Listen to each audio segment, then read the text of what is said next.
Assalamualaikum warahmatullahi wabarakatuh. Nama saya Naila Putiwihandina dari kelas 11 IPA S4 6 absen 22 SMA Negeri 11 Semarang. Jadi pada video kali ini saya akan membahas tentang tugas pekan ke-6 dari guru sosiologi saya, Pak Sahe. Jadi tugas pekan ke-6 kali ini itu mengenai konflik dan kekerasan dan cara menyelesaikannya atau akomodasi. Sebenarnya tugas ini itu dibuat dalam bentuk komik, lalu nanti diisi dengan suara kita. Akan tetapi Pak saya memberikan keringanan untuk yang tidak bisa menggambar, bisa menceritakannya secara langsung.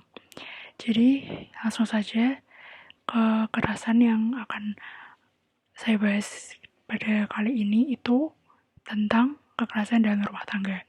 Jadi kekerasan dalam rumah tangga atau KDRT itu adalah tindakan yang dilakukan oleh suami, istri maupun anak di dalam sebuah rumah tangga yang berdampak buruk terhadap keutuhan fisik, psikis, dan keharmonisan hubungan. Jadi biasanya yang merupakan lingkup tindakan KDRT itu adalah perbuatan terhadap seseorang, terutama perempuan. Kenapa terutama perempuan? Karena memang pada kenyataannya di kasus-kasus masyarakat sekitar kita itu korbannya perempuan. Jarang kita dengar korbannya itu laki-laki, tapi tidak menutup kemungkinan juga laki-laki dapat menjadi korban. Jadi itu perbuatan terhadap seseorang yang berakibat timbulnya kesengsaraan atau penderitaan secara fisik, seksual, psikologis, atau penelantaran rumah tangga, termasuk ancaman untuk melakukan perbuatan, pemaksaan, atau perampasan kemerdekaan secara melawan hukum dalam lingkup rumah tangga. Tidak semua tindakan KDRT itu dapat ditangani secara tuntas karena korban sering banget menutup-nutupi dengan alasan ikatan struktur budaya, agama, dan belum dipahaminya sistem hukum yang berlaku. Padahal perlindungan dari negara dan masyarakat itu bertujuan untuk memberi rasa aman terhadap korban serta menindak pelakunya. Jadi ada ya Komnas HAM yang memang melindungi perempuan dan anak. Jadi sebenarnya kalau ada kejadian seperti itu tidak usah ragu atau takut untuk melapor. Bentuk-bentuk kekerasan di sini itu ada 4, yaitu kekerasan fisik, kekerasan psikis, kekerasan seksual, dan kekerasan secara ekonomi. Kalau kekerasan fisik itu yang main tangan seperti memukul atau menampar dan sebagainya yang bisa membuat korban sakit secara fisik. Kalau kekerasan psikis itu biasanya secara verbal, yaitu memaki-maki. Lalu kalau kekerasan secara seksual itu seperti memaksa berhubungan seksual dan tindakan pelecehan lainnya. Jadi bukan berarti kalau sudah suami istri itu boleh seenaknya berbuat gitu, tidak. Tetap semuanya harus disetujui oleh kedua belah pihak. Dan yang terakhir itu ada kekerasan ekonomi. Kekerasan ekonomi itu bisa memanipulasi atau pengendalian lewat ekonomi, yaitu seperti misalnya melarang korban bekerja tetapi menelantarkannya. Lalu bisa juga dengan mengambil harta korban dan yang lebih parahnya lagi memaksa korban bekerja dengan cara eksploitatif, termasuk dengan cara pelacuran. Penyebab KDRT itu biasanya laki-laki dan perempuan tidak dalam posisi yang setara, dimana pada zaman sekarang ada beberapa komunitas yang mendukung perempuan untuk menghilangkan patriarki, biasa disebut lawan patriarki atau Indonesia feminis.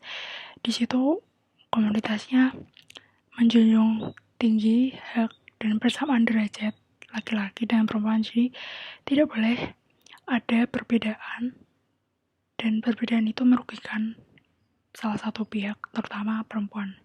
Lalu yang kedua penyebabnya itu ada masyarakat menganggap laki-laki dengan menanamkan anggapan bahwa laki-laki itu harus kuat, berani, serta tanpa ampun. Jadi di sini yang menyebabkan kenapa laki-laki seperti bertindak seenaknya terhadap perempuan. Yang ketiga itu ada KDRT dianggap bukan permasalahan sosial, tetapi persoalan pribadi terhadap relasi suami istri. Di sini sering kalau misalnya ada tetangga kita yang mengalami KDRT, Tapi tetangga seperti, biarin, itu bukan urusan kita, itu urusan mereka. Padahal itu adalah permasalahan sosial yang harus ditangani bersama, atau jika mengetahui hal tersebut harus melapor ke pihak yang berwajib. Lalu yang keempat, ada pemahaman keliru terhadap ajaran agama, sehingga timbul anggapan bahwa laki-laki boleh menguasai perempuan. Di sini laki-laki seharusnya bertindak sebagai kepala keluarga atau pemimpin dan tidak boleh menguasai secara sepenuhnya. Pemimpin itu harusnya membimbing ke jalan yang benar, bukan menguasai, apalagi menguasainya dalam bentuk tindakan yang tidak wajar. Upaya dalam memenuhi hak korban kekerasan dalam rumah tangga itu harus diakui keberadaannya. Undang-Undang KDRT membuka jalan bagi pengungkapan kekerasan dalam rumah tangga dan melindungi hak korban, di mana pada awalnya kekerasan dalam rumah tangga dianggap sebagai area pribadi yang tidak bisa dimasuki oleh siapapun di luar lingkungan rumah. Kira-kira 4 tahun sejak diratifikasi pada 2004, dalam perjalanannya undang-undang ini masih beberapa pasal tidak menguntungkan bagi perempuan korban kekerasan. PP 4 tahun 2006 tentang pemulihan adalah peraturan pelaksanaan undang-undang ini yang diharapkan dapat memfasilitasi proses pelaksanaan undang-undang sebagaimana diatur dalam mandat UU ini. Selain itu, walaupun undang-undang ini dimaksudkan memberikan efek jera bagi pelaku KDRT, ancaman hukuman yang tidak mencantumkan hukuman minimal dan hanya hukuman maksimal, sehingga berupa ancaman hukuman alternatif kurungan atau denda, terasa terlalu ringan bila dibandingkan dengan dampak yang diterima korban. Bahkan lebih menguntungkan bila menggunakan ketentuan hukum sebagaimana yang diatur dalam KUHP. Apalagi jika korban mengalami cacat fisik, psikis, atau bahkan korban meninggal. Sebagai UU yang memfokuskan pada proses penanganan hukum pidana dan penghukuman dari korban, untuk itu perlu upaya strategis dari luar diri korban guna mendukung dan memberikan perlindungan bagi korban dalam rangka mengungkapkan kasus KDRT yang menimpa. Jadi proses penyelesaian atau akomodasi di sini ada dua, yaitu yang pertama represif dan yang kedua adjudikasi. Jadi represif itu pengendalian sosial yang dilakukan setelah terjadinya pelanggaran. Contohnya polisi menangkap pelaku KDRT tersebut, itu represif. Yang kedua itu ada adjudikasi, yaitu secara hukum. Jadi KDRT bisa menyebabkan perceraian